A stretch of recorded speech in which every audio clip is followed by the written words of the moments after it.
So WhatsApp guys, তোমরা সবাই কেমন আছো? আশা করি সবাই খুব ভালো আছো। আমরা খুব একটা ভালো নেই, কারণ তোমরা অনেকে হয়তো জানো যে গত শুক্রবার আমাদের স্যাভেজ 420 এবং র্যান্ডম অ্যানিমেশন এই দুটো চ্যানেল হ্যাক হয়ে গিয়েছিল। অ্যাকচুয়ালি আমাদের যে ম্যানেজার রয়েছে তার পিসি হ্যাক হয়ে গিয়েছিল। অ্যাজ এ রেজাল্ট আমাদের এই চ্যানেল দুটো চলে গিয়েছিল। তো তারপর যেটা হয়েছে, যখন আমরা চ্যানেল দুটো রিকভার করছি, তখন ও যখন বুঝতে পেরেছে হ্যাকার যে চ্যানেল রিকভার করে নিয়ে যাচ্ছে, তখন শালাই করছে কি র্যান্ডম অ্যানিমেশনের 100-এর উপর ভিডিও ডিলিট করেছে, আর স্যাভেজ 420 মোটামুটি 37টা বা 40টা ভিডিও ডিলিট করেছে। As a result last man on the আর্থের পূর্বের সবগুলো এপিসোড গিয়েছে এবং এই সিরিজের প্রথম পর্ব এবং দ্বিতীয় পর্ব কিন্তু ডিলিট হয়ে গিয়েছে। তো আমরা যেটা এই ভিডিওতে করতে চলেছি সেটা হচ্ছে, যে ভিডিও দুটো ডিলিট করেছে সেটা আমরা এই ভিডিওতে লাগিয়ে দিচ্ছি। তো তোমরা যারা আগের দুটো ভিডিও দেখেছো তারা করবে কি, ডিসক্রিপশনে একটা ডুরাশন দেখতে পাবে বা একটা মিনিট দেখতে পাবে, সেখানে ক্লিক করলে একবারে 3 নম্বর এপিসোড থেকে তোমার এই ভিডিওটা শুরু হয়ে যাবে। তো যারা এই সিরিজটা দেখোনি তারা প্রথম থেকে ভিডিওটা দেখতে পারো, আর যারা অলরেডি দুটো পর্ব দেখেছো তারা দুটো পর্ব স্কিপ করে 3 নম্বর এপিসোড থেকে দেখবে, ঠিক আছে? তো কথা না বাড়িয়ে আমরা প্রথম এপিসোড স্টার্ট করছি, তারপর 2 নম্বর এপিসোড, তারপর 3 নম্বর এপিসোড স্টার্ট হবে এক ভিডিওতেই। তো এপিসোডের শুরুতে ফ্যাং ইউ নামে একটা মেয়েকে দেখানো হয়, যে কোরিয়ার সবচেয়ে ভালো একটা MMA ফাইটার ছিল, মানে বক্সিং ফাইটার আর কি। আর সে খুব সম্প্রতি অফিসিয়াল ম্যাচগুলোতে অংশ নেওয়া শুরু করেছে, আর এখনো তার অনেক কিছু করার রয়েছে। মানে ওরকম নামও করতে পারেনি, অনেক রেকর্ডও করতে পারেনি, কিংবা বড় কোনো টুর্নামেন্টে জিততে পারেনি। তবে সমস্যা হচ্ছে সে অনেক সুন্দরী হওয়াতে মিডিয়াতে তাকে নিয়ে অনেক হইচই হয়, যে কারণে সে অনেক দ্রুত বিখ্যাত হয়ে যায়। আর এরপর ফ্ল্যাশব্যাকে দেখানো হয় ফ্যাং ইউ তার ধনী দাদাকে বলছে সে একজন বক্সার হতে চায়, কিন্তু তার দাদা বলে যে আমাদের পরিবারের মর্যাদা অনেক বেশি, আমরা ব্যবসায়ী ফ্যামিলি, আমাদের ব্যবসা অনেক বড়, তুমি আমার ব্যবসায় সহায়তা করবে, তোমাকে এটা হতে হবে না। কিন্তু তার দাদাকে ফ্যাং ইউ নিরাশ করে এবং সে ফাইটার হওয়ার সিদ্ধান্তই নেয়। আর অন্যদিকে মিট্যাং নামে একজনকে দেখানো হয়, যে তার 2 ভাই বোন নিয়ে বসবাস করে, আর তাদের বাবা মারা গিয়েছে, আর তারপরে তাদের মা তাদেরকে ছেড়ে চলে গিয়েছে, আর এর ফলে সকল দায়িত্ব তার উপর এসে পড়েছে 2 ভাই বোনের। তো এখানে আমরা দেখি তার ছোট ভাই টিভিতে MMA বা বক্সিং ফাইট দেখে, আর তার পছন্দের যোদ্ধা হচ্ছে ওই যে সেই ফ্যাং ইউ, যাকে সে কুইন বা রানী বলে ডাকে। তো যাই হোক, মিং ট্যান তার ছোট ভাই বোনের সকল চাহিদা পূরণ করতে বাড়তি কাজ করে, আর তারপর তাকে কলেজ করতে হয়। তো আমরা দেখি সে একটা রেস্টুরেন্টে খাবার ডেলিভারি কাজ করছে, আর পাশাপাশি তার পড়ালেখা চালিয়ে যেতে তার একটা ভালো স্কুলের স্কলারশিপ প্রয়োজন, যাতে সে বিনা বেতনে পড়তে পারে। তো এরকম স্কুলের সে খোঁজ করছিল, আর সেরকম একটা সময় সে একদিন একটা মার্শাল আর্টের একটা লোককে খাবার ডেলিভারি দেওয়ার কাজ পায়। আর কাজটা একটু কঠিন ছিল, কারণ যে জায়গাতে খাবার ডেলিভারি দিতে হবে সে জায়গাটা তাদের রেস্টুরেন্ট থেকে 20 মিনিটের পথ ছিল, কিন্তু তার খাবারটা ডেলিভারি দিতে হবে 15 মিনিটের মধ্যে। মানে 15 মিনিটের মধ্যে সে হাতে খাবার চেয়েছে। তো সময় কম থাকার কারণে আমরা দেখি মি ট্যাং অনেক দ্রুত শর্টকাট রাস্তা দিয়ে চলে যায়, মানে তার সকল অলিগুলি মনে থাকে আর কি। আর এটা তার একটা স্পেশাল গুণ, সব রাস্তা মনে রাখতে পারে। তো এই কারণে তার কাজ সহজ হয়ে যায়। আর সে যখন প্রায় পৌঁছে যায়, তখন আমরা দেখি রাস্তায় এক মহিলা ফল বিক্রি করছিল, তার গাড়ি থেকে ফল পড়ছে এবং গাড়িটা আস্তে আস্তে ঢালুতে সামনের দিকে চলে যাচ্ছে। তো তখন করে কি, ওই মহিলাকে সাহায্য করার চেষ্টা করে, আর তখনই আমরা MMA ফাইটারের সেই যোদ্ধা, মানে ওই মহিলা বক্সার ফ্যাং ইউকে দেখতে পাই, যে ওই গাড়িকে থামানোর জন্য গাড়িতে একটা লাথি দেয়, যার ফলে কি হয়, গাড়িটা থেমে যায়, এর সাথে ভেঙেও যায়। মানে ভালো কিছু হওয়ার বদলে উল্টো খারাপ কিছু হয়ে যায়। আর তখন ওই বুড়িটা তো চিল্লাচিল্লি করতে থাকে, আর আমাদের যে নায়ক মানে মিং ট্যান, সে ওই বুড়ির কাছে ওকে ক্ষমা চাইতে বলে। কিন্তু আমরা দেখি ফাং ইউ, মানে এই মেয়েটা খুবই খুবই অহংকারী। সে যেটা করে কোনো কথা বলে না, কয় টাকা ক্ষতি হয়েছে এরকম একটা ভাব করে পকেটে টাকা গুঁজে দিয়ে সেখান থেকে চলে যায়। তো মি ট্যাং মেয়েটির এরকম আচরণ দেখে রেগে যায়, তবে তারপরে কিছু করার নেই, তার খাবার ডেলিভারি দিতে হবে, সে তাড়াতাড়ি খাবার ডেলিভারি দিতে যায়। আর ওদিকে আমরা দেখি ফ্যাং ইউ, মানে ওই মেয়েটি মূলত তার পুরনো মার্শাল আর্টের টিচারের কাছে গিয়েছে, আর তার কাছে সাহায্য চায়, যে আমার পরিবার আমাকে বলছে বক্সিং ছেড়ে দেওয়ার জন্য, কিন্তু আমি এটা রেগুলার করতে যাচ্ছি, আমি চাচ্ছি আমার বংশের মর্যাদাটাকে ব্যবসায় না শুধুমাত্র এভাবেও বাড়াতে। আর তখন ওর ওস্তাদ বলে তোমার যেটা মনে চাইবে তুমি সেটাই বেটার করতে পারবে। আর তখন ফ্যাংও সিদ্ধান্ত নেয় সে বক্সিং এ চালিয়ে যাবে। আর অন্যদিকে আমরা দেখি মি ট্যাং ফাইনালি একটা স্কুলে স্কলারশিপ পেয়ে গিয়েছে, যেখানে সে অর্ধেক বেতনে পড়তে পারবে, কিন্তু সেটা হচ্ছে আবার অন্য রাজ্যে, মানে আরেক শহরে। তো সে যখন তার মালিককে বলে, আমরা দেখি তার মালিক অনেক ভালো লোক, সে করে কি সেই রাজ্যে যেতে ওকে সাহায্য করে, এবং যেখানে যাচ্ছে ওখানে তার পরিচিত যে বন্ধু রয়েছে, যে ধরনের রেস্টুরেন্টের কাজ করে, সেখানে ওর একটা কাজও ম্যানেজ করে দেয়, এবং এর সাথে ওকে কিছু টাকাও দিয়ে দেয় যাতে ওখানে গিয়ে ও টিকতে পারে। আর পরের সিনে আমরা দেখি মি ট্যান এবং তার ভাই বোনরা নতুন বাড়িতে থাকতে এসেছে। তো এখানে আমরা দেখি বাড়িটা অনেক বড়, তো বাড়ি দেখে তো ওদের ভাই বোনের অনেক পছন্দ হয়, যার ফলে আমাদের মি ট্যান অনেক খুশি হয়, ওকে আমরা নায়ক হিসেবে বলবো এখন থেকে। তো ঘর সাজানোর আগে সে করে কি তার গুরুর দেয়ালে টানিয়ে রাখে, আর ওখান থেকে আমরা বুঝতে পারি আমাদের এই নায়ক মি ট্যানও এক সময় বক্সিং শিখতো, কিন্তু তার গুরুর মৃত্যুর পরে সেগুলো ছেড়ে দিয়েছে। তো যাই হোক, এরপর মি ট্যান তার ভাই বোনকে স্কুলে ছাড়ার পরে নিজের নতুন চাকরিতে যায়, আর দীর্ঘদিন পড়ালেখার গ্যাপের পরে সে নতুন করে কলেজে ভর্তি হয়েছে। তো এটা ছিল সেখানকার সবচেয়ে ভালো কলেজ, কিন্তু এখন লক্ষ্য এই কলেজ এতদিন মেয়েদের কলেজ ছিল, খুব সম্প্রতি ছেলে মেয়ে উভয়ের জন্য করা হয়েছে, কিন্তু এখানে এখনো ছেলেরা ভর্তি হয়নি, যার কারণে এই কলেজটা সম্পূর্ণ মেয়েদের ভর্তি ছিল। আর আমাদের নায়কই হচ্ছে এই কলেজের প্রথম ছেলে স্টুডেন্ট। তো সে যখন ভেতরে যায় তখন জানতে পারে এই কলেজে কোটি কোটি মেয়ে রয়েছে, আর তাদের মধ্যে সে একটা মাত্র ছেলে, মানে হাজারো ভেরির মধ্যে সে একটা মাত্র কুত্তা। তো সে অবাক হয়ে যায়, ভাবতে থাকে যে আমি কি কলেজের নাম ভুল বললাম, আমি কোনো লেডিস কলেজে চলে আসলাম না, তো এখানে এখানে একটা ছেলেকেও দেখতে পাচ্ছি না। কিন্তু মেয়েরা যখন ওকে দেখে সকল মেয়েরা আবার খুব ভালো লাগছিল, কারণ আমাদের নায়ক দেখতে অনেক সুন্দর, তবে তার অনেক কষ্ট হচ্ছিল এবং লজ্জা পাচ্ছিল। আর তখনও একটা ছেলের সাথে ধাক্কা খায়, আর ছেলেটির নাম হচ্ছে জমি। সে বক্সিং এবং স্কেটিং করতে অনেক পছন্দ করতো। তো ওকে ছেলে ভেবে আমাদের নায়ক বলে, আমার ভাগ্য অনেকটা ভালো, আমি তো মনে করেছিলাম পুরো কলেজে আমি একটা মাত্র ছেলে, তা তোমাকে পেয়ে ভালো লাগলো। কিন্তু তখনই ওই মেয়েটা করে কি, নিজের গোলাপি ক্লিপটা মাথা থেকে বের করে মাথার সামনে লাগায়। আর তখন মিং ট্যান মানে আমাদের নায়ক তার কাছে ক্ষমা চায়, ভুল হয়ে গেছে। আর তারপর আমরা দেখি ওই মেয়েটি সেখান থেকে স্কেটিং করতে করতে চলে যায়। আর এরপর আমরা কলেজের প্রিন্সিপাল এবং আরেকজন টিচারকে দেখি, যার নাম হচ্ছে ওয়াং। তারা অনেক চিন্তিত ছিল, কারণ তাদের কলেজটা ছেলে মেয়েদের জন্য উন্মুক্ত করার পর এ পর্যন্ত 10টা ছেলে অ্যাডমিশন নিয়েছিল, কিন্তু একটা ছেলেও এখনো আসেনি। কারণ যে ছেলে এখানে আসে চারপাশে খালি মেয়ে দেখে লজ্জা পেয়ে ভয় পেয়ে অন্য কলেজে চলে যায়। কিন্তু এরপর তারা যখন জানতে পারে মিং ট্যান একাই রয়ে গিয়েছে, তারা খুব খুশি এবং প্রিন্সিপাল আদেশ দেয় মিস্টার ওয়াংকে, যা কিছু হয়ে যাক না কেন এই ছেলেটা যেন কোনোভাবেই কলেজ থেকে না যেতে পারে, তাকে দিয়ে আমাদের কলেজ এগিয়ে যেতে হবে। তো যাই হোক, ওদিকে আমরা দেখি মেয়েরা মিং ট্যানকে দেখে পাগল হতে শুরু করেছে। কেউ ওর রাস্তা আটকায়, কেউ ওকে সাহায্য করতে চায়, কিন্তু মিং ট্যানের কোনো সাহায্যের প্রয়োজন ছিল না। আর তখনই আমরা দেখি দুইটা মেয়ের মধ্যে কথা কাটিও হয়ে যায় যে কে মিং ট্যানকে প্রিন্সিপালের অফিসে নিয়ে যাবে। কিন্তু মিং ট্যান তখন কি করে, নিজেই চালাকি করে সেখান থেকে চলে আসে, যার ফলে ওদের মতো ওরা ঝগড়া করতে থাকে আর সেখান থেকে পালায়ও। আর এরপর সে যখন কলেজের এদিক ওদিক ঘুরছিল তখন সে ফ্যাং ইউকে দেখতে পায়। আর তখন আমাদের নায়ক ওর চেহারা চিনে ফেলে এবং জিজ্ঞেস করে, তুমি কি সেই মেয়ে? তখন আমাদের ফ্যাং ইউ মানে ও তো খুব অহংকারী, এমন একটা ভাব করে চলে আসে যার ফলে ওর ব্যাগের আঘাত লেগে ওর হাত কেটে যায়। তো তখন আমাদের নায়ক বলে ক্ষমা চাইতে, কিন্তু ক্ষমা তো চায় না, উল্টো টাকা গুঁজে দেয় যে চিকিৎসা করিয়ে নিও। মানে ও বড় লোকের মেয়ে, তার উপর সফল বক্সার, তো টাকা ছাড়া কিছু চেনে না। তো তখন ওকে আমাদের নায়ক একটু কথা শুনে এবং ওই মেয়েটিকে পাগল বলে, যার ফলে ফ্যাং ইউর একটু আগের কথা মনে পড়ে। আর তখন আমরা ফ্ল্যাশব্যাকে দেখতে পাই, ফ্ল্যাশব্যাকে দেখি যার জন্য নায়ক ওকে পাগল বললো, যে ঠেলা গাড়িতে লাথি মেরেছিল, সেটা আসলে মেরেছিল একটা ছোট মেয়েকে বাঁচার জন্য যে রাস্তা পার হচ্ছিল। ওর উদ্দেশ্য ভালো ছিল, কিন্তু এর কারণে ওই বুড়ি মহিলার লোকসান হয়েছে, কিন্তু আমাদের নায়ক সেটা দেখতে পাইনি আর কি। তো যাই হোক, ওই মেয়েটি কোনো কিছু বলে না। আর তারপর আমরা দেখি মিং ট্যান মেয়েদের মাঝে বসে রয়েছে, কিন্তু এখানে পরিষ্কার আমরা বুঝতে পারি ওর চেহারায় অনেক লজ্জা ছিল এবং অস্বস্তি বোধ করছিল। তবে তারপরেও যত সম্ভব ইজি থাকার চেষ্টা করছিল। তবে তারপরেও সকল মেয়েরা ওর দিকে এমন ভাবে তাকাচ্ছিল যার ফলে আনইজি হয়ে যাচ্ছিল। তো এরপর আমরা দেখি জমি এবং ফ্যাং ইউ একসাথে বক্সিং করছে, আর আমরা জানতে পারি ওরা আগে থেকে অনেক ভালো বন্ধু, দুজনেই বক্সিং পছন্দ করে। তো জমি তখন খেয়াল করে ফ্যাং ইউ কিছু তোরা চিন্তিত, এর কারণ ওকে জিজ্ঞেস করে কি হয়েছে। তখন ফ্যাং ইউ বলে, নতুন যে ছেলেটি এসেছে ও আমাকে এমন কিছু কথা বলেছে যার কারণে আমার কাছে মনে হচ্ছে আমার কোনো অসুখ রয়েছে। আর নেক্সট সিনে আমরা ফ্যাং ইউকে তার বাড়িতে দেখতে পাই, আর সে আমাদের নায়ক যে ওকে পাগল বলেছিল সেই কথাটাই ভাবছে, মানে অহংকারী পাগল বলেছিল। তো এরপর সিন যায় আবার ফ্ল্যাশব্যাকে, যখন ও ছোট ছিল তখন আমরা দেখি ওর বাবা মা কোনোভাবেই মানতো না ও একটা মেয়ে, তারা সবসময় একটা ছেলে চাচ্ছিল। তো ও যখন জন্মগ্রহণ করে ওর বাবা মার সাথে এমন আচরণ করেছিল যেন ও একটা ছেলে, এবং ওরকে ওরকম পোশাকই পরাতো। তো ও তখন বুঝতে পারতো না যে ও ছেলে না মেয়ে। তো এইভাবে ও বড় হচ্ছিল, কিন্তু যখন ওর ভাই জন্ম হয় তখন ওর মা প্রথমবারের মতো ওকে মেয়েদের মতো থাকার পারমিশন দেয়। আর এতে ও অনেক বেশি খুশি হয়েছিল যে মেয়েদের মতো থাকতে পারবে। আর যখন ও মেয়েদের মতো থাকতে পারবে জেনেছিল তখন ও একটা ছেলেকেই পছন্দ করতো, তার জন্য একটা গিফট নিয়ে গিয়েছিল প্রপোজ করার জন্য। কিন্তু ওই ছেলেটা তো মনে করতো একটা ছেলে, এই জন্য ওকে পাগল বলে। আর এই জন্য ওই পাগল কথাটা ওকে অনেক কষ্ট দেয়, এবং আজকে নতুন করে আবার ভাবছে যে ও কি পাগল নাকি মেয়ে নাকি ছেলে। তো যাই হোক, অন্যদিকে আমরা দেখি মিং ট্যানের বাড়িতে তার ছোট ভাই ঘুমের মধ্যে উঠে বসে এবং হাওয়ায় ঘুষি মারতে থাকে, আর মিং ট্যান এসব দেখে হাসে। আর তখনই তার মনে পড়ে, আচ্ছা যে মেয়েটির সাথে আমার তর্ক হয়েছিল আমার ভাই তো সেই মেয়েটিরই ফ্যান। কিন্তু তখন আমার মনে পড়ে ফ্যাং ইউ মানে ওই মেয়েটির চোখ ওর মায়ের চোখের মতো, যে কারণে ও রেগে যায়, কারণ ওর মা তো ওদেরকে ছেড়ে গিয়েছে ওর বাবা মারা যাওয়ার পরে। তো এ নিয়ে এর জন্য আর বেশি ভাবে না। তো এর পরের দিন আমাদের মিং ট্যান যখন কলেজে যায় অনেক মেয়ের ওকে বিরক্ত করে, যার ফলে ও পড়াশোনায় মনোযোগ দিতে পারছিল না। বুঝতে হবে ভাই তুমি আমি কি করতাম এরকম একটা অবস্থায় পড়লে। আর অন্যদিকে আমরা দেখি প্রিন্সিপাল আর মিস্টার ওয়াং অনেক খুশি যে কলেজে অন্তত একটা ছেলে আছে আর ওই ছেলেটা থেকে গিয়েছে। কিন্তু আমরা দেখি আমাদের নায়ক মূলত অন্য কলেজে যাওয়ার কথা ভাবতে থাকে, মানে এখানে সে আর টিকতে পারছে না, মনে হচ্ছে সে একটা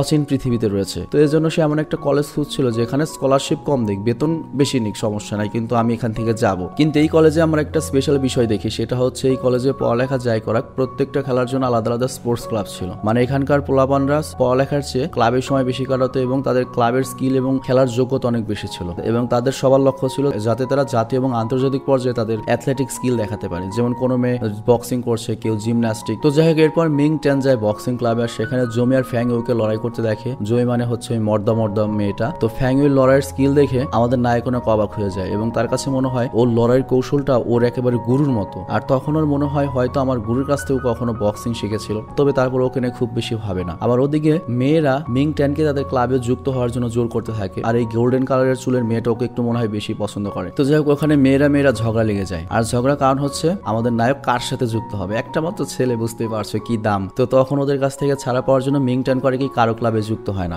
মানে তার অ্যাকচুয়ালি বক্সিং পছন্দ ছিল কিন্তু কারো গ্রুপে সে যায় না। তো এই জন্য সে ভাবে এমন একটা জায়গায় যাবো যেখানে কেউ যায় না। তো সে যায় হচ্ছে সুইমিং সুইমিং পুলে, আর সেখানে কোনো লোকই ছিল না। তো সে ফাইনালি একটু ভালো বোধ করে আর সুইমিং পুলের টিচার আসার অপেক্ষা করতে থাকে। কিন্তু সে যখন সাঁতার কাটতে নামে তখন সে দেখে সুইমিং পুলে মাছ ভর্তি। তো সে অবাক হয়ে যায়। তখন একটা মহিলা বা টিচার এসে বলে এই ক্লাবে কোনো মেয়েরাই সুইমিং এ আগ্রহী নয়, এই কারণে সুইমিং ক্লাব বন্ধ করে দেওয়া হয়েছে, আর সুইমিং পুলে আমরা এখন মাছের চাষ করছি। তো এটা শুনে মিংটেন হতাশ হয়ে যায় আর তারপর কলেজ বদলানোর সিদ্ধান্ত নেয় যে যত টাকাই লাগুক বেতন উল্টা দেওয়া লাগলে দেবো, কিন্তু এখানে আমি থাকতে পারবো না। আর এই কথা বলার জন্য সে মিস্টার ওয়াং এর কাছে যায়, কিন্তু মিস্টার ওয়াং উল্টো ভিক্ষা চায় সে যেন দয়া করে এই কলেজে থাকে। আর তারপর সে আমাদের নায়কের ছবিও তোলে যাতে ছেলেদের যে আলাদা বাথরুম আছে সেখানে ওর চেহারাটা রাখা যায়, কিন্তু তাতেও আমাদের নায়ক খুশি হয় না। আর বারবার মিনতি করার পর মিস্টার ওয়াং ফাইনালি বলে যে ঠিক আছে, তুমি যদি অন্য কলেজে যেতে চাও আমাদের এখানের কৌশল খুবই আলাদা, খুবই সহজ, জাস্ট একটা ফর্ম পূরণ করবে আর তারপর কলেজের ফিলিং বক্সে তুমি জমা দেবে। তো মিংটা নমনটাই করে যেমনটি তাকে করতে বলা হয়, কিন্তু তখন তার সামনে একটা ঝামেলা আসে। সেটা হচ্ছে ওই বক্সে সে যখন ফর্ম দিতে যাচ্ছিল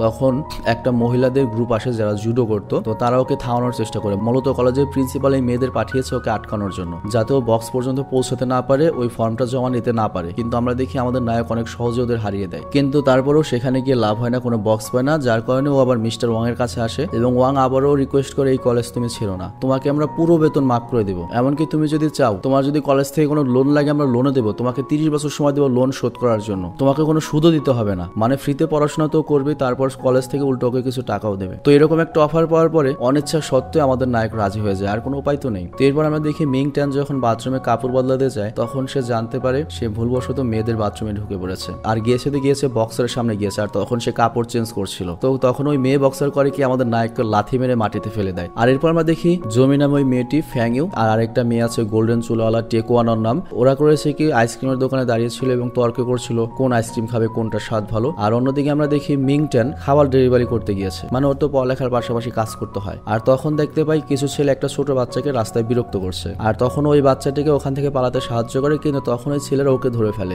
এবং ওদের স্কুলের মাঠে নিয়ে যায় ওকে মারার জন্য। আর ওকে যখন ধমকাচ্ছিল তখন সেই মেয়েগুলো সেখানে চলে আসে। তো প্রথমে জমি মানে ওই মর্দা মেয়েটি আর ওই গোল্ডেন চুলওয়ালা মেয়েটি কথার মাধ্যমে সবকিছু মেটানোর চেষ্টা করে, কিন্তু যখন কথা শোনে না তখন হাতাপাতি শুরু হয়ে যায় এবং ওদেরকে ভালো মতো পিটিয়ে দেয়। তো এর ফলে যেটা হলো এই কলেজে অন্তত তার একটা বন্ধু হলো, মানে অত খারাপ আগের মতো লাগবে না। আর তখন আমাদের নায়ক মনে থেকে সিদ্ধান্ত নেয় সে এখানেই থাকবে, আর এখানেই এই প্রথম এপিসোডটা শেষ হয়ে যায়। তবে এখানে আরো প্রশ্ন রয়েছে, এতগুলা মেয়ে মাত্র একটা বান্ধবী হয়েছে, আরো কত বান্ধবী হবে, কত ভালোবাসা হবে, এরপর কত গ্যাঞ্জাম হবে স্টার জলসার মতো, সেগুলো সময়ই বলে দেবে। আর আমরা অধীর আগ্রহ রয়েছি আমাদের এই এক নায়ক কতগুলো নায়িকার সাথে প্রেম করে, মানে কতগুলো নায়িকা দেখায় আমাদের এই একটা সিরিয়ালে। তো যাই হোক, তুমি কমেন্টে অবশ্যই জানাবে তোমার কোন বন্ধুকে এরকম একটা কলেজে ভর্তি করলে সে অনেক বেশি খুশি হতো। তো আমি এখানে যেটা বলবো, আমাকে নিজেকে ভর্তি করলে আমি অনেক খুশি হইতাম আর। তো যাই হোক, গত পর্ব পর্যন্ত আমরা দেখেছি যে একটা ছোট ছেলেকে কিছু ছেলেরা বুলিং বা বিরক্ত করছিল, আর তখন আমাদের নায়ক মিং ট্যান ওকে বাঁচাতে গিয়েছিল, কিন্তু উল্টো ওই ফেসে যায় এবং ওকেই বুলিং করতে থাকে। আর তখন আমাদের নায়িকা মানে ফ্যাংউইথ নায়িকা এবং তার বান্ধবীরা এসে ওকে বাঁচিয়েছিল, আর তখন আমাদের নায়ক সিদ্ধান্ত নেয় সেই কলেজেই থাকবে। আর এরপর যখন এই এপিসোডে শুরু হয় তখন একটা নতুন ক্যারেক্টারকে দেখানো হয় যার নাম হচ্ছে বাইনো, খুব কঠিন একটা নাম। তো বাইনো এই কলেজের স্কলারশিপ অ্যাডমিশন লেটার পেয়েছে, তো সে অনেক খুশি ছিল এবং আমরা দেখি তার মার সাথে সে অনেক খুশিতে রয়েছে। কিন্তু তার মা চিন্তা করে যে তার ছেলে বাইনো যদি কলেজে যায় তাহলে তার রেস্টুরেন্ট কে সামলাবে। তো যাই হোক, তারপরের সিনে আমরা দেখি ব্যাঞ্চো কলেজে গিয়েছে, ওকে আমরা ব্যাঞ্চোই বললাম, এটা সুন্দর হবে। এবং আমরা দেখে বুঝতে পারি ও নিজেও এই কলেজ সম্পর্কে খুব ভালো মতো জানতো না, মানে এই কলেজে শুধুমাত্র যে মেয়েরা এটাও জানতো না। তো চারপাশে এত মেয়ে দেখেও মুগ্ধ হয়ে যায়, ওর মুখ হা হয়ে যায়। আর বাইঞ্চোকে দেখেও মেয়ের অনেক খুশি হয় এবং বলে ও আরেকটা ছেলে চলে এসেছে, আর প্রথম জনের মতো ও তো অনেক কিউট। তো যাই হোক, বাইঞ্চিও এই কথা শুনে নিজেকে কিউট ভাবতে শুরু করে এবং বলে শালার আমি এত কিউট আগে কেউ কখনো বলেনি। আর ওদিকে আমরা দেখি সে যখন কলেজে ফ্যাংইউ মানে নায়িকাকে ক্রস করছিল, মানে বক্সার নায়িকা, ওকে দেখে ওর ভেতরে কিছু হতে শুরু করে এবং সে ভাবে অন্যান্য মেয়েদের মতো এই মেয়েটাও হয়তো ওকে পছন্দ করবে। তো এটা ভেবে সে ফ্যাংইউকে ছুতে যায়, কিন্তু পরে আমরা দেখি ফ্যাংইউকে উল্টিয়ে পাল্টিয়ে মাটিতে ফেলে দেয় বক্সিং স্টাইলে। আর নিচে পরে আমরা দেখি ব্যাঞ্চো ফ্যাংইউকেই দেখছে। আর এর পরের শর্টে আমাদের ফ্যাং কর্পোরেশন নামে বিশাল একটা কোম্পানি দেখানো হয় এবং ওই কোম্পানির সিইও ছিল ফ্যাং ইউ এর ছোট ভাই, মানে নায়িকার ছোট ভাই। তবে সে বয়স অনেক ছোট হওয়ার সত্ত্বেও এই কোম্পানির সিইও এজন্যই করা হয়েছে, প্রথমত সে হচ্ছে এই কোম্পানির মালিক পক্ষ, আর দ্বিতীয়ত সে ছোট হলো অনেক জিনিয়াস এবং খুবই ব্রিলিয়ান্ট। তো যাই হোক, সে অনেক যত্ন সহকারে কোম্পানিটি পরিচালনা করে। আর অন্যদিকে আমরা দেখি সে কেএফসি থেকে খাবার অর্ডার করেছিল, আর খাবার আনার সময় কিন্তু আমাদের মিং ট্যান ওই ঝামেলায় পড়েছিল, পোলাদের হাতে মাইর খেলো। তো এই জন্য ঠিক মতো খাবার ডেলিভারি করতে পারেনি, আর টাইম মতো খাবার না পাওয়ার কারণে আমরা দেখি ফ্যাং জো মনে মনে আমাদের নায়ককে বকছিল। তো এখানে আমরা একটু কনফিউজড হয়ে যেতে পারি, ওদের নামগুলো কেমন যেন আবল তাবল, তারপর চেহারাও সবই এক। তো তোমরা প্লিজ কনফিউজড হবে না, আমরা বোঝার চেষ্টা করবো আর কি যতটুকু পারি। তো যাই হোক, কিছুক্ষণ কিছুক্ষণ পর আমাদের নায়ক সেখানে পৌঁছায় আর তারপর সে নায়িকার ভাইকে সকল সত্য কথা বলে আর বলে আমাকে ক্ষমা করুন, আপনার খাবার আমি সময় মতো ডেলিভারি দিতে পারিনি, আসলে রাস্তায় একটা সমস্যা হয়ে গিয়েছিল যার কারণে খাবারটা নিচে পড়ে গিয়েছে। কিন্তু আমরা দেখি নায়িকার ভাই ওর সততা দেখে খুশি না হয়ে উল্টো ওকে বকতে থাকে এবং বলে অজুহাত দিও না, যারা অজুহাত দেয় তারা জীবনে বড় হতে পারে না, তুমি টাইম মতো খাবার আনতে পারোনি, এজন্য আমি তোমার নামে অবশ্যই কমপ্লেন করবো। আর তখনই আমাদের নায়িকা আসে আর সে ওই কোম্পানির অর্ধেক অংশীদার। তো সে তার ছোট ভাইকে বলে ওকে বকো না, ও আমার কলেজেই পড়ে আর ওর একটা সমস্যা হয়েছিল। তখনও বলে তোমার কলেজে পড়ে তো আমি কি করবো, আমি ওর নামে অবশ্যই কমপ্লেন করবো, কারণ ও টাইম মতো খাবার আনতে পারেনি। আর তখন আমাদের নায়ক আবারও ক্ষমা চায়, কারণ গরিব মানুষ বুঝতে হবে, এবং বলে স্যার এটা আমার ভুল হয়েছে, আমাকে ক্ষমা করে দিন, আমি আপনার জন্য আবার খাবার আনতে যাচ্ছি। তো এই বলে নায়ক চলে যায়, কিন্তু যেতে যেতেও আমরা দেখি নায়কের ভাই বকা থামায় না। আর পরের সিনে আমরা দেখি নায়িকা তার মামার কবরের উপর ফুল রাখছিল আর তখন একটা ফ্ল্যাশব্যাক দেখানো হয় যেখানে আমরা দেখি ছোটবেলাতে ও যখন ওর ক্রাশকে গিফট দিতে গিয়েছিল তখন সে ছেলেটা ওকে নিয়ে মজা করেছিল এবং বলেছিল তুমি এতদিন ধরে ছেলেদের পোশাক পরেছিলে আর আজকে তুমি হঠাৎ করে মেয়ে হয়ে গেলে কিভাবে, আর এরকম রূপ একমাত্র মনস্টারই বদলাতে পারে, তুমি একটা পাগল মনস্টার। এটা শুনে আমাদের ছোট নায়িকা অনেক কেঁদেছিল, কিন্তু তখন ওর মামা ওকে একটা সুন্দর পুতুল গিফট করে এবং ভালোবেসে জিজ্ঞেস করে তুমি কাঁদছো কেন। তখন আমাদের ছোট্ট নায়িকা কাঁদতে কাঁদতে বলেছিল ক্লাসে একটা ছেলে আমাকে মনস্টার বলেছে, অনেক খারাপ লেগেছে মামা, কিন্তু এতে তার কোনো দোষ নেই, কারণ আমি মেয়ে হওয়ার সত্ত্বেও এতদিন আমার বাবা মা আমাকে ছেলেদের পোশাক পরিয়েছে, ছেলেদের মতো রেখেছিল, তার মানে আমি কি সত্যি মনস্টার, মেয়েদের কি কোনো দাম নেই। তখন ওর মামা ওকে খুশি করার জন্য বলে তুমি হচ্ছে একটা পরী, তুমি সবসময় পরীই থাকবে, আর শয়তানদের তো শিং থাকে, তোমার তো শিং নেই, তো তুমি একটা কিউট সুন্দর পরী। তো এই কথা শুনে ফ্যাংও অনেক খুশি হয়েছিল এবং মামার দা পুতুলটা নিয়ে খেলছিল, কিন্তু হঠাৎ করেই ফ্যাং ইওর দাদা মানে নায়িকার দাদা, সে বিজনেসম্যান দাদা, সে ওই পুতুলটাকে এনে এবং বকতে শুরু করে এত বড় হয়েও পুতুল দিয়ে খেলছো। তো তখন আমাদের নায়িকা অনেক দুঃখ পেয়েছিল, তো সেই কথা মনে করে সে নিজের মামার কবরের সামনে দাঁড়িয়ে কাঁদে আর বলে তোমার দেওয়া পুতুলটাও আমি সাথে রাখতে পারিনি মামা, তোমার একটা স্মৃতিও আমার কাছে নেই। আর এরপর সে কিছুক্ষণ প্রার্থনা করে সেখান থেকে চলে যায়। আর এরপর আমরা দেখি আমাদের নায়ক সেখানে আসে এবং ফ্যাং ইউকে মানে নায়িকাকে সে গাড়িতে করে চলে যেতে থাকে। আর এরপর এখানে একটা টুইস্ট আসে, আমরা দেখি নায়ক যখন তার বাবার কবরের উপর ফুল রাখতে যায় তখন সে দেখে আগে থেকেই কেউ একটা ফুল রেখে গিয়েছে। তো নায়ক অবাক হয়ে যে এই ফুল কে রেখেছে, কিন্তু আমরা তো জানি এই ফুলটা কে রেখেছে, এই ফুলটা রেখেছে হচ্ছে নায়িকা, তার মানে নায়কের সাথে নায়িকার সম্পর্ক রয়েছে, নায়ক হচ্ছে নায়িকার মামাতো ভাই। এটা আমি ওভার স্মার্ট দেখে বের করতে পারলাম, সাধারণ কেউ পারবে না। তো যাই হোক, এরপর আমাদের নায়ক করে কি একটু প্রার্থনা করে এখান থেকে চলে যায়। আর পরের দিন কলেজে আমরা দেখি মিস্টার ওয়াং মানে সেই টিচার, স্পোর্টস টিচার ফ্যাং ইউ, জমি এবং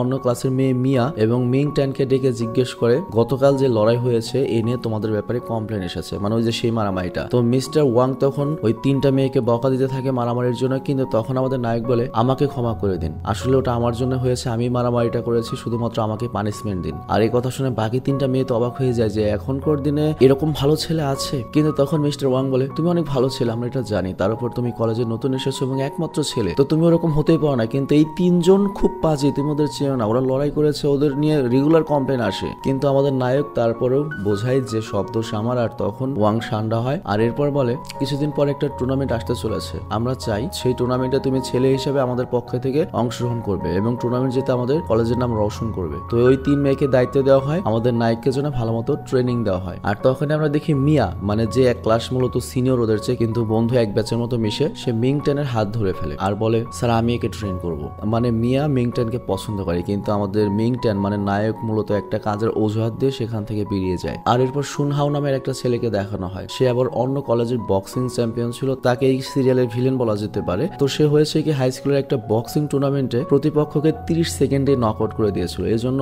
কলেজ লেভেলে তার বিশাল নাম ডাক। আর তখন আমরা দেখি আমাদের নায়িকার কলেজের একটা মেয়ে তার সাথে দেখা করতে আসে, আর এখানে উল্লেখ্য ওই মেয়েটি আমাদের নায়িকার সাথে বক্সিং এ হেরে গিয়েছিল, এর জন্য কলেজ থেকে তাকে টুর্নামেন্টের জন্য সিলেক্ট করা হয়নি। মানে এরকম থাকে না যে কলেজ ভিত্তিক ফাইট হয়, কলেজ থেকে সিলেক্ট করা হয় যে কে কে খেলবে, তো ওকে সিলেক্ট না করে নায়িকাকে সিলেক্ট করা হয়েছে। তো এসে বলে এই টুর্নামেন্টে আমি অংশ নিতে চাই, তো তোমাকে যেটা করতে হবে নায়িকাকে যে কোনো ভাবে হারাতে হবে, তো তুমি আমাকে সাহায্য করবে। তো এই কথা শুনে সুনহাও নামের ছেলেটি বলে চলো তোমার কলেজের স্টেডিয়ামে গিয়ে সিদ্ধান্ত নেই। আর এরপর আমাদের নায়ককে দেখানো হয়, আমরা দেখি কিছু মেয়ে এসে তাকে বলতে থাকে তোমার কাছ থেকে আমরা এমনটা আশা করিনি, আচ্ছা তুমি আমাদেরকে তোমার অ্যাড্রেসটা দিয়ে যাও যাতে তোমার লাশটা দেখতে পারি এবং তুমি মারা যাওয়ার পরে তোমার ভাই বোনের খেয়ালটা আমরা রাখবো। তো নায়ক বুঝতে পারছিল না ওরা এসব কি বলছে। আর তারপর আমরা দেখি কিছু মেয়ে এসে ওর মেজারমেন্ট নিচ্ছে, কফিনের মেজারমেন্ট কতখানি হবে। আর তারপর একটা মেয়ে এসে ওকে একটা ফর্ম দেয় যে তুমি মারা যাওয়ার পরে তুমি কিডনি মিডনি ডোনেশন করে দিও। তো নায়ক অবাক হয়ে যায় যে এরকম আমি আবার কবে বললাম আমি অর্গান ডোনেট করবো। আর সে জিজ্ঞেস করে সব কি চলছে। আর তখন একটা মেয়ে ওকে নোটিশ বোর্ড দেখতে বলে। এরপরও যখন ভয় ভয়ে নোটিশ বোর্ডের সামনে যায় তখন দেখে বক্সিং খেলা হবে এবং ওই বক্সিং এ তার নায়িকার সাথে ফাইট করতে হবে। আর নায়িকা তো নাম করা ফাইটার, তো এটা দেখে নায়ক তো অবাক হয়ে যায়, অবস্থা খারাপ হয়ে যায়। কিন্তু তখন একটা মেয়ে তাকে মোটিভেট করে যে তুমি একটা ছেলে, you can do it bro. আর তখন অনেক একটা মেয়ে ওকে আরো মোটিভেট করার জন্য বলে, দেখো তুমি চিন্তা করো না, তোমার কোনো শেষ ইচ্ছা থাকলে বলতে পারো, তোমার কবরের উপর আমি সেই জিনিসটা রেখে আসবো। এই কথা শুনে আমাদের নায়কের অবস্থা আরো হালুয়া টাইট হয়ে যায়। আর তখন জমি আসে এবং বলে, তুমি চিন্তা করো না, আমি তোমাকে ভালোভাবে ট্রেন করবো যাতে তুমি ওকে হ্যান্ডেল করতে পারো। কিন্তু তখন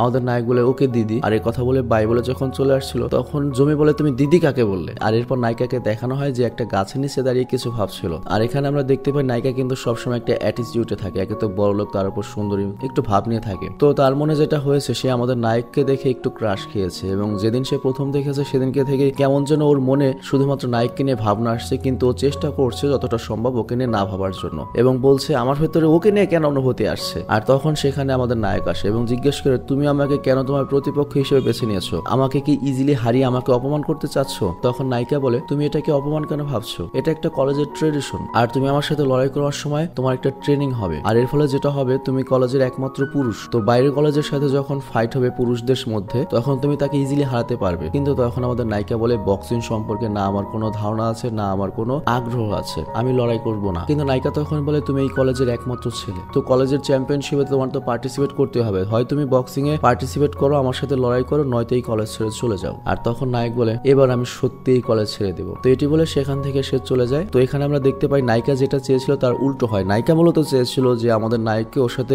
ফাইট করিয়ে একটু স্মার্ট বানাবে, একটু বক্সার বানাবে, কিন্তু হলো না। আর তখন সেখানে জমি আসে, মানে মর্দা যে পোলাটা আছে না, ছোট চুল, ও আসে এবং নায়িকাকে বলে, তুমি এটা কি করলে বোন? ও তো কলেজ থেকে বের হয়ে যাওয়ার চিন্তা ভাবনা করছে। আর তখন নায়িকা সব খুলে বলে যে আমি এটা চাচ্ছি। আর তারপরে হাঁটতে হাঁটতে KFC একটা ফুড জোনের সামনে আসে, আর এখানেই আমাদের নায়ক ফুড ডেলিভারি কাজ করে। তো সেখানে জমি ভেতরে যেতে চায়, কিন্তু নায়িকা বলে, তুই কি ভেতরে নিয়ে ওর কাছে আমাকে ক্ষমা চাওয়াবি? আমি কিন্তু ক্ষমা চাইতে পারবো না। কিন্তু তখন জমি বলে, আমার খিদে পেয়েছে, খাবার তো খাওয়াবি। তো এরপর ওরা দুজন যখন ওটার সামনে যায় তখন ওরা জিজ্ঞেস করে আমাদের নায়কের ব্যাপারে। তখন ওখানে একটা কর্মচারী বলে, আসলে গতকাল ও একটা ফুড ডেলিভারি করতে গিয়ে ডেলিভারি করতে পারেনি, খাদ্যটা নষ্ট হয়েছিল, আর এই জন্য কোম্পানি এসেছে ওকে চাকরি থেকে বের করে দেওয়া হয়েছে। তো এই কথা শুনে ওরা দুজন শকড হয়ে যায়। আর এরপর আমাদের সেই বায়াইনসিওকে দেখানো হয় যে কলেজে ফ্যাশন শোর মতো করে হাঁটছিল এবং ভাবছিল আমি এত স্মার্ট যে কলেজের সব মেয়ে আমাকেই দেখছে এবং নিজেকে রুমিও ভাবছিল, কিন্তু অ্যাকচুয়ালি ওকে দেখছিল না, ওর পেছনে আরো কেউ ছিল। আর আমাদের দেখানো হয় ওর পেছনে ছিল সুনহাও, মানে সেই বক্সিং চ্যাম্পিয়ন, ইন্টার কলেজের বক্সিং চ্যাম্পিয়ন, এবং তার সাথে ওই মেয়েটি ছিল আর কি। তো সুনহাও যখন আসে সব মেয়েরা সুনহার পেছন পেছন আসতে থাকে। তোরা দুজন স্টেডিয়ামে চলে যায়। আর তখন ওই মেয়েটি রিং এর সেন্টারে এসে আমাদের নায়িকাকে ডাকে এবং বলে, আমি তোমাকে চ্যালেঞ্জ জানাতে চাই। আর তখন আমাদের বায়াইনচু, মানে নতুন যে ছেলেটা এসেছে, সে মিয়াকে জিজ্ঞেস করে, এই মেয়েটি এমন কেন করছে? কথা নেই বাচ্চা নেয় এসে একটা মেয়েকে ফাইটের চ্যালেঞ্জ জানালো। তখন মিয়া বলে, দেখো আমাদের কলেজ হচ্ছে এরিয়ার সবচেয়ে ফেমাস ফিমেল বক্সিং রিং, এবং এখানে একটা ট্রেডিশন রয়েছে, যারা বক্সিং করে এখানে এসে যে কেউ যে কাউকে চ্যালেঞ্জ জানাতে পারে। তখন বায়াইনচু বলে, আমিও কি যে কাউকে চ্যালেঞ্জ করতে পারবো? মিয়া বলে, হ্যাঁ বায়াইনচু, তুমি করতে পারবে, কিন্তু চ্যালেঞ্জ করার আগে অবশ্যই তুমি অ্যাম্বুলেন্স ডাকবে এবং হসপিটালে সিট বুকিং দিয়ে রাখবে। তখন বায়াইনচু বলে, আমি তো মজা করছিলাম, আর এত ছোট স্টেডিয়ামে আমি লড়াই করতে পারবো না। আর তখন জমি আসে এবং আমরা দেখি সে বলে, ফ্যাংয়েও তোমার গোলাম না যে তুমি যখন বলবে তখন চলে আসবে। আর ওর অলরেডি একটা ফাইট রয়েছে যেটা মিংট্যানের সাথে, মানে আমাদের নায়কের সাথে, আর আমি মিংট্যানকে ট্রেন করছি ফ্যাংয়ের সাথে লড়ানোর জন্য। আর তখন ওই মেয়েটি বলে, এখানে কে কার সাথে ফাইট করবে এই সিদ্ধান্ত তোমরা জুনিয়ররা নিবে। তখন আমরা দেখি মিয়া এগিয়ে আসে, সে আবার সিনিয়র, এবং সে বলে, আচ্ছা ঠিক আছে, এখন তো সিনিয়রের সিদ্ধান্ত হয়েছে, ফ্যাংয়েও তোমার সাথে ফাইট করবে না, তুমি যা করার করে নাও। আর তখন ওই মেয়েটির মুখ বন্ধ হয়ে যায়। আর তখন আমরা দেখি সুনহাওর দিকে, সে অ্যাকচুয়ালি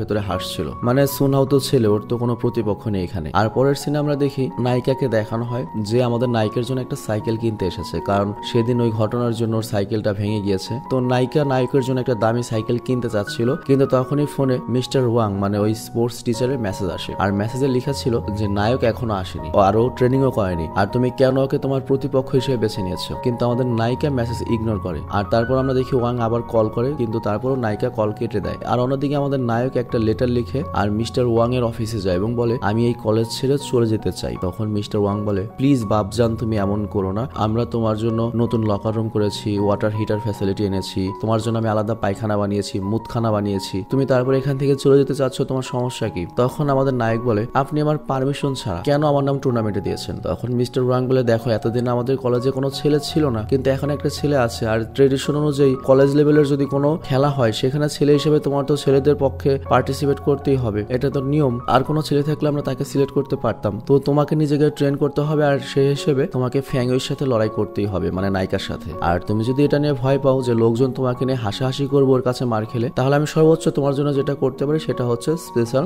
মাস্ক বানিয়ে দেবো। তবে আমি তোমার পায়ে পড়ি, প্লিজ আমাদের কলেজ ছেড়ে চলে যেও না। আর তুমি ভুলে যেও যেও না, এখানে যে সুবিধাটা তুমি পাচ্ছ পৃথিবীর আর কোথাও পাবে। তোমাকে আমরা জব করার জন্য সুযোগ সুবিধা দেবো, তোমাকে আমরা বেতন মওকুফ করে দিয়েছি, তো সবকিছু চিন্তা ভাবনা করে দেখো। তো এরপর আমাদের নায়ক পড়ে যায় কনফিউশনে, সে কি করবে কি না করবে। আর এখানেই এপিসোডটি শেষ হয়ে যায়। তো এখানে আমাদের নায়ক যদি থাকে তার মানে নায়িকার সাথে ফাইট করতে হবে, নায়িকা তো ল্যাটামেটা করে দেবে। খুব চিন্তায় আছে নায়কটাকে নিয়ে। তো যাই হোক, আর তো আমার কাছে কিন্তু লাস্ট ম্যান অন দ্য আর্থের চেয়ে কোরিয়ান সিরিজগুলোই বেশি ভালো লাগে এবং আমার কাছে মনে হয় এই সিরিজটা মজাই লাগবে আর কি। তো আগের এপিসোডে আমরা দেখেছিলাম মিং টেন মানে আমাদের নায়ক জ্যাংজি কলেজ ছেড়ে যাওয়ার সিদ্ধান্ত নিয়েছিল, আর সে মিস্টার ওয়াংকে রিকোয়েস্ট করছিল, কিন্তু ওয়াং বলেছিল এভাবে কলেজ ছেড়ে যেতে পারবে না। শুধু তাই নয়, কলেজের ট্রেডিশন অনুযায়ী তোমার ফাং ইউ মানে নায়িকার সাথে বক্সিং ম্যাচ খেলতেই হবে। তো এপিসোডের শুরুতে আমরা দেখি মিস্টার ওয়াং বলে এই কলেজের ট্রেডিশন আমরা কোনোভাবেই ভাঙতে পারবো না, কিন্তু তারপর আমি তোমার ব্যাপারে কলেজের প্রিন্সিপালের সাথে কথা বলে দেখবো, আমাকে কিছুটা সময় দাও। তখন নায়ক বলে ঠিক আছে, আপনি তার সাথে কথা বলে আমাকে সঠিক সিদ্ধান্ত জানাবেন। আর এই কথা বলে সে সেখান থেকে চলে যায়। তো বুঝতে হবে এটা একটা নাটক, তো নাটকে এই ধরনের স্কুলে আজের নিয়ম তো থাকবেই। তো সেটাও বড় কথা নয়, সবচেয়ে বড় কথা হচ্ছে সিরিজটা খুবই ইন্টারেস্টিং। তো এরপর আমরা দেখি স্টেডিয়ামে ওদিকে জিয়াও ফ্যাং নামের ওই মেয়েটিকে দেখানো হয় গত পর্বে যে চ্যালেঞ্জ দিল, আর সে ফ্যাং ইউকে মানে নায়িকাকে বক্সিং ম্যাচের জন্য চ্যালেঞ্জ করতে এসেছিল, কিন্তু নায়িকার বান্ধবী মানে মর্দা বান্ধবীর জমি সরাসরি তাকে না বলে দেয় এবং বলে এখানে তোমার মর্জি চলবে না, চুপচাপ এই জায়গা খালি করে দাও। কিন্তু তখন সুনহাও মাঝখানে হাত বাড়িয়ে দেয় এবং উল্টো জমিকে চ্যালেঞ্জ করে। আর জমিকে যখন চ্যালেঞ্জ করা হয়, জমি করে কি ডাইরেক্ট চ্যালেঞ্জ অ্যাকসেপ্ট করে নেয়। আর এটা দেখে বাইনচু মানে আমাদের গত পর্বের বাইনচু মিয়াকে বলে আচ্ছা এই দুজন অকারণে কেন লড়তে চায়। তখন মিয়া নামে মেয়েটি বলে দেখো সুনহাই এমন ভাবে তার দিকে হাত বাড়িয়ে সিগন্যাল দিয়েছে, এটা হচ্ছে এমন একটা সিগন্যাল, এই সিগন্যাল দিয়ে তুমি যে কাউকে চ্যালেঞ্জ করে ডাকতে পারো। এমনকি রিং এর ভেতরে বা মাঠের ভেতরে যদি 10 জন থাকে, তুমি 10 জনকে ওই সিগন্যাল দিয়ে চ্যালেঞ্জ করতে পারো এবং আমাদের এখানকার নিয়ম এটাই, ট্রেডিশন। তো এরপর আমরা দেখি সুনহাও জমিকে চ্যালেঞ্জ করেছে আর তারা দুজন বক্সিং করবে। আর এই কথা শুনে বাইনচু ম্যাচ এনজয় করার জন্য রেডি হয়ে যায় এবং রিং এর পাশে দুজন রেফারি আসে। তো ম্যাচ শুরু হয় আর দুজনের মধ্যে লড়াই শুরু হয়। আমরা দেখি জমি স্পোর্টস কলেজের মেয়ে হবার কারণে ভালো প্রফেশনালের মতো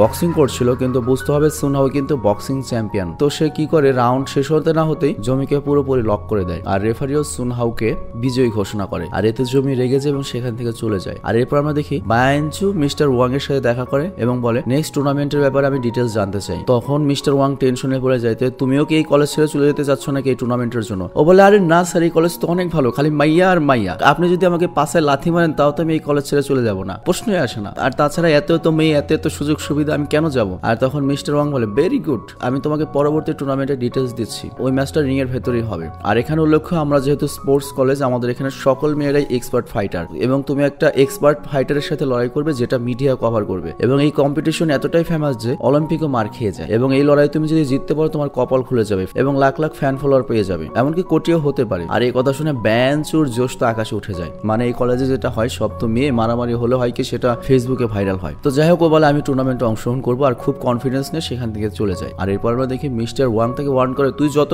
সহজ মনে করছিস এত সহজ নাই, কিন্তু নাকচুকও কিন্তু ভাঙে, আর এখানে জয়ী হওয়ার চেয়ে লোক আহতই বেশি হয়। কিন্তু বাইনচু তো এগুলো সরে এড়িয়েও চলে গিয়েছে। আর পরের সিনে আমাদের দেখানো হয় নায়িকাকে যে আমাদের নায়কের জন্য সাইকেল কিনেছে, কিন্তু সেটা নায়ককে কিভাবে দেবে, কারণ নায়ক তো অনেক সেলফ রেসপেক্টিভ পার্সন, মানে পকেটে ভাত না থাক পাশায় পার্ট অনেক আছে, তো এটা তো নেবে না। এটা ভাবতে ভাবতে সে যাচ্ছিল আর রাস্তায় সে একটা আইসক্রিম শপ দেখে সেটার ভেতরে যায়, কিন্তু সেখানে একজন লোক পান্ডার ড্রেস পরে সবাইকে মজা দিচ্ছিল আর তখন দুটো বাচ্চা ওকে হুদাই মারছিল, সে উঠে দাঁড়াতেও পারছিল না। আর তখন আমাদের নায়িকা গিয়ে তাকে সাহায্য করে আর ওই পান্ডাটাকে দেখে ওর মামার দেওয়ার ছোটবেলা সেই পুতুলটার কথা মনে পড়ে এবং হেসে ওটার সাথে কথা বলতে থাকে। আর তখন আমরা দেখতে পাই ওই পান্ডার ভেতরে আমাদের নায়ক রয়েছে। তো নায়ক তো অবাক হয়ে যায় যে মেয়েটি এত পাটে থাকে, হেসে কথা বলেন, আজকে তার কোনো অ্যাটিটিউড নিয়ে রাগী ভাব নেই। আবার ওদিকে নায়িকা তো আর জানতো না ভেতরে নায়ক রয়েছে। তো নায়িকা আনন্দর সাথে কথা বলছিল আর তারপর আইসক্রিম খেতে ওই দোকানের ভেতরেই ঢুকে। তো এরপর নায়ক যখন ওর চেহারায় খুশি দেখে তখন নায়ক অবাক হয়ে যায় যে হয়তো ওরকে বাইরে থেকে আমরা যতখানি অ্যাটিটিউডালা আর মুডি মনে করি, ভেতরের মনটা ততখানি পরিষ্কার। আসলে আমার মতো, আমারও এরকম ক্যারেক্টার আর কি। তো যাই হোক, পরের দিন দেখা যায় জমি অনেক দুঃখী ছিল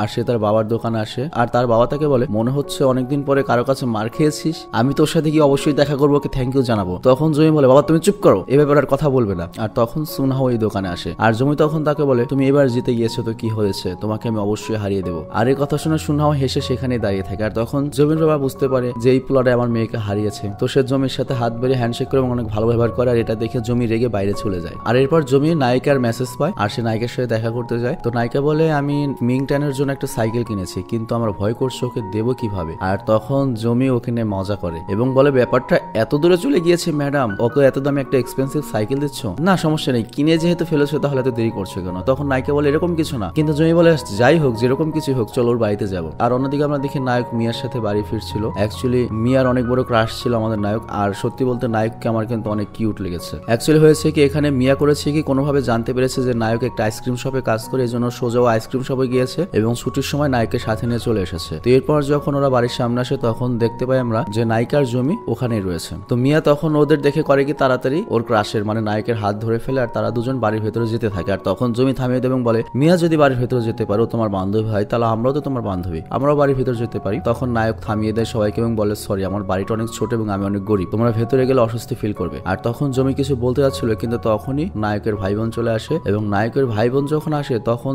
তারা তো অবাক হয়ে যায় যে ফ্যাং ইউজার বক্সিং এর তারা ফ্যান, সে স্বয়ং তাদের বাড়ির সামনে ওরা অনেক খুশি হয়। আর তারপর আমরা দেখি বাড়ির ভেতর নিয়ে যাওয়া হয়েছে ওদেরকে এবং দুই বাচ্চা ফ্যাং ইউকে অনেক আপ্যায়ন করছে সেলিব্রিটির মতো। আর তখন আমাদের নায়িকা নায়কের বাড়ির সিচুয়েশন এবং অবস্থা দেখে বুঝতে পারে যে ও কত কষ্টে থাকে। আর তখন সে তার নিজের বিলাসবহুল বাড়ির সাথে এই ঘরের তুলনা করে এবং মিংটেনের জন্য তার মন খারাপ হয় এবং সে বুঝতে পারে যে ও কত খারাপ কন্ডিশনে বেঁচে রয়েছে। কিন্তু মিংটেন এই জিনিসটা নোটিস করে। আর ওদিকে আমরা দেখি মিংটেনের ভাই ধীরে ধীরে ফ্যাংয়ের কাছে আসে এবং বলে, টিভিতে আমি আপনার অনেক বক্সিং দেখেছি, আপনি অনেক ভালো বক্সিং করেন এবং প্রশংসার উপর প্রশংসা করে যাচ্ছিল। আর এটা দেখে মিয়া জ্বলতে থাকে এবং বলে, টিভিতে তো আমিও এসেছিলাম, আমাকে তুমি দেখোনি? তখন ওই দুই বাচ্চা বলে, না আপনাকে তো কখনোই টিভিতে দেখেনি, আর আপনি টিভিতে কোথায় আসেন? আর এই কথা শুনে মিয়ার নাক কাটা যায়। আর এরপর তারা সবাই কাঠ খেলতে বসে। তো এখানে আমরা দেখতে পাই নায়িকা কাঠ খেলা পারতো না, যার জন্য সে বারবার গেম হেরে যাচ্ছিল। তো মিংটেন এগুলো কিচেন থেকে দেখে হাসছিল। তো কিছুক্ষণ পর আমাদের মিংটেনের ভাই নায়িকাকে বলে, আপনি এত ভালো ফাইটিং করতে পারেন, ভালো মতো কাঠ খেলতে পারেন, আর যাই হোক আপনি কি ফাইটিং করেন, ভয় পান না? তখন জমি আর মিয়া বলে, আমরা স্পোর্টস কলেজে পড়ি, আমাদের ভয় কিসের? আর স্পোর্টস কলেজে যেসব মেয়েরা পড়ে তারা যেমন স্ট্রং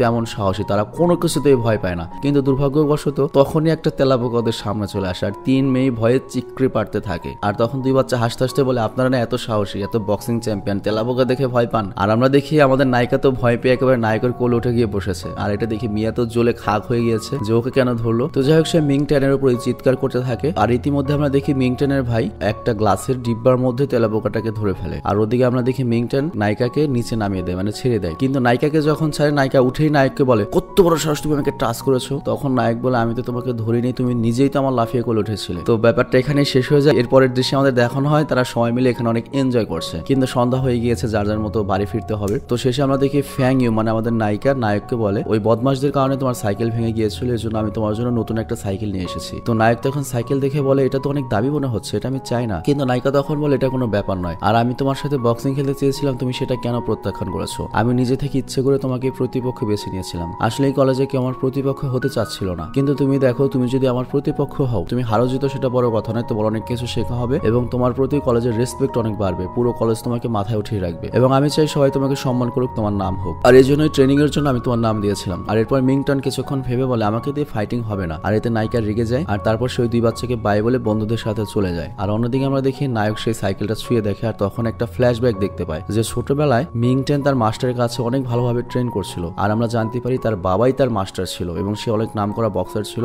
আর একদিন বক্সিং ম্যাচ চলাকালীন তার প্রতিপক্ষ ফাইট করতে করতে মারা গিয়েছিল। তো ওই ঘটনায় মিংটেন তার বাবা নিজেকে দায়ী করতো ওর মরার জন্য। আর এই ঘটনা ভোলার জন্য সে রেগুলার মদ খেত আর এই মদ্য হওয়ার কারণে তার মা তাকে ছেড়ে গিয়েছিল। আর কিছুদিন পর মিংটেনের বাবা মারা যায়। আর তখন থেকে সে সিদ্ধান্ত নিয়েছিল সে কখনই আর বক্সিং করবে না, কারণ তার ভাই বোনের দায়িত্ব রয়েছে তার উপর। আর তার সে ভয় পায় সে যদি বক্সিং করতে গিয়ে খারাপ কিছু হয়ে যায় তার ভাই বোনকে কে দেখবে। তো যাই হোক এরপর আমরা দেখি নায়িকা নায়কের ব্যাপারে ভাবছিল এবং তার কাছে মনে হয় সে যদি ভালো মতো কার্ড গেম খেলা শিখে যায় তাহলে নায়কের ভাই বোনকে সে আর ইমপ্রেস করতে পারবে। আর তারপর সে নায়কের ভাই বোনের মাধ্যমে নায়ককে বক্সিং খেলানোর জন্য রাজি করাবে। তো এই জন্য নায়িকা করিকে প্র্যাকটিস করার জন্য ওর যে ছোট ভাই রয়েছে ফ্যাংজো, ওর সাথে কার্ড খেলতে থাকে। কিন্তু আমরা দেখি নায়িকার চেয়ে নায়িকার ভাই আরো বেশি খারাপ খেলে কার্ড। তো এই জন্য নায়িকার ভাই আরো হারতে থাকে। আর 2 দিন পর নায়িকার ভাই বিরক্ত হয়ে বলে, দেখো আমি বড় বড় কোম্পানির সাথে গেম খেলি, দেশি বিদেশি কোম্পানির সাথে গেম খেলি, আর তুমি আমাদের বাচ্চাদের গেম খেলাচ্ছ, আমি এটা কিভাবে পারবো বলো? আর পরের দিন আমরা দেখি নায়িকা আর নায়ক কলেজের প্রিন্সিপালের সাথে দেখা করে। তো প্রিন্সিপালের সাথে কি নিয়ে কথা হচ্ছে অ্যাকচুয়ালি, কেন নায়িকা নায়ককে নিয়ে প্রিন্সিপালের কাছে গেল, মানে নায়ক কি তাহলে কলেজ ছেড়ে চলে যেতে যাচ্ছে নাকি বক্সিং করবে, এর কোনো কিছু আমাদের বুঝতে দেওয়া হয় না। এপিসোডটা এখানে শেষ হয়ে যায়। তো এই সকল প্রশ্নের উত্তর পেতে এর পরের পর্বটি আমাদের দেখতে হবে। তো যাই হোক তোমরা জানো যে আমাদের বিশাল বড় একটা ক্ষতি হয়েছে, সব মিলে 2 চ্যানেল থেকে প্রায় 140টার মতো ভিডিও গায়েব হয়ে গিয়েছে। তো এটা একটা বড় ধরনের ধাক্কা এবং ক্ষতি আমাদের জন্য। তো তোমাদের প্রতি রিকোয়েস্ট থাকবে, যাই হোক না কেন তোমরা অবশ্যই আমাদের সাথে থাকবে। আমাদের অনেক মিলিয়ন মিলিয়ন ভিউয়ার প্রয়োজন নাই, তোমরা যে কয়জন আছো এই কয়জন আমাদের সাথে থাকলে না। তো ভালো থাকবে, সুস্থ থাকবে, টেক কেয়ার, আল্লাহ হাফেজ।